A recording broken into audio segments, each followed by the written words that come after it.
All aboard the hype train, everybody. Kazar Alexandria, and today I'm going to be discussing the Fallout 4 trailer that was released earlier by Bethesda. So first things first, I was made aware of the countdown about 12 hours before the actual trailer premiered, and I was so excited to see the trailer for Fallout 4, and my God, I was not disappointed. It looks amazing.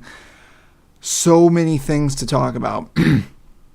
Okay, let's try to get through all of them. First off, I love the first thing that really just jumped out at me was the way that they transitioned from pre-war times to post-war apocalyptic times in a lot of the scenes. If you haven't seen the trailer, it's on Bethesda's page as well as Fallout's page on YouTube.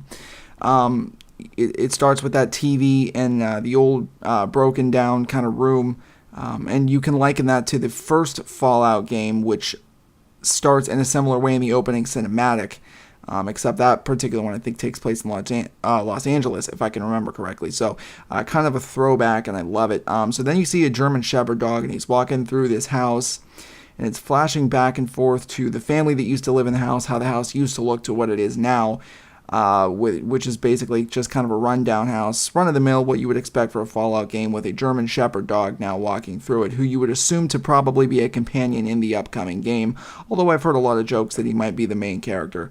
That's funny, but that would be fucking weird, but alright, cool. It's not, so no worries. It's basically dog meat. So, yeah, there was a new, high-res, very shiny Mr. Gutsy in the house. I'm very excited about all the new looks for things. There was one of the other things that jumped out at me was the Protectron in a later scene that's clearly received an updated design where the hood part of it is very clear, very transparent. You can kind of see the inside wiring, and it's got like a new kind of cream/beige color to it. Just all of the new things I've seen in this trailer are really, really exciting for me. Obviously, the Vertibird. There's a Vertibird at some point in the trailer, and it has an interior, as well as you can see a scene flying over Boston, which, by the way, will be the confirmed place for Fallout 4, because there are just a ton of landmarks there. It appears that you may be able to fly Vertibirds in this new Fallout, akin to the Vertibird flying mod for Fallout New Vegas. I'm kind of hoping they keep that same. I wonder if they'll use the modders for that. They probably won't use the modders that made that mod, but I'm hoping it's a very similar style, because the mod was great, and I can't wait to see if we can fly Vertibirds in Fallout 4. Additionally, at the end of the trailer, the voice actor who plays the main protagonist does actually have lines, which is something that we have not previously seen in any Fallout game, the main character talking. Now, my personal take on this, a lot of people think he's going to be voiced. I actually don't think that's going to be the case. I know there is a voice listed for him. My guess is what they're going to do for that is that they're going to have him introduce himself in the intro, the first part of the game, and then you're not going to hear from him again vocally, and it'll be just, the lines of dialogue like regular Fallout, Fallout 2, Fallout 3, Fallout New Vegas, stuff like that. I just would think it would be kind of a drastic change to have the main character voice. I don't think Bethesda's going to take that step, but it was still cool to see it in the trailer. Obviously, a lot of Boston landmarks, as we've kind of gone over in the trailer, with, I think, what is a Paul Revere statue. I've never been to Boston, so I'm not sure what that is. And the Boston State House was pretty cool looking. There's a big Fenway Park looking thing that's kind of like a big rusted factory. It kind of looks like you wouldn't really know what it was if you didn't know about sports. You probably would think it was a warehouse, because they kind of made it look warehousey, but it is probably Fenway Park. You've got the flying ship. I think that's the USS Constitutional, if I remember correctly, to what ship I read that was. And it does have flying ships. I've seen that in a few games before. That's kind of an anime type thing, but I'm excited to see what they do with that. I'm excited to see if you're the one that gets to take that off the ground by like kind of repairing it and salvaging stuff, or if that's just something that they already have. What I'm hoping for Fallout 4, honestly, the number one thing I'm hoping for, believe it or not, is the return of raiders. Killing Fiends just was not the same. I mean, I enjoyed it in Fallout New Vegas, but there's something about the raiders, and I think that most Fallout fans would agree with this, that there was a charm to killing raiders that Killing Fiends just didn't take that edge off, and mostly because the Fiends were just a little too soft. They weren't as tough as the Raiders were, and they weren't as tough talking as the Raiders were, even though they like to eat spleens and ask you if you like the sight of your own blood. But no, the Fallout 4 trailer was amazing. A lot of people were complaining about the graphics and how cartoony it looks. I don't have any problem with the fact that they kind of updated the color scheme. It does look a lot more vibrant than previous Fallout games have been. 3 in New Vegas, I'm more or less talking about. And I'm okay with that. You can't just expect the same old thing every year. Graphics is not what makes a game. If you want proof of that, look at the fact that there are literally tens of millions of people playing Minecraft every day, and those are goddamn cubes. Those are 8-bit characters, so if you're really going to sit there and bitch about graphics, I mean, like, what the hell are we really talking about here? The gameplay is going to be incredible. You already know that. You already know it's going to be a long and very deep storyline. I'm sure Bethesda has done probably an excellent job with this. It's so many years in the making, and I'm so happy to just see that it's finally going to be here. If I had to guess a release date, I don't think it said in the trailer. If it did, I missed it, but I'm going to guess October 23rd, just because that would make sense with the Fallout lore. I will be pre-ordering the game. If pre-orders are in fact available, I will be ordering it the second pre-orders will become available on Steam.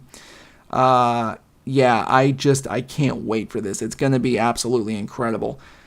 What else to talk about in the trailer? There was like a kind of a dark alleyway.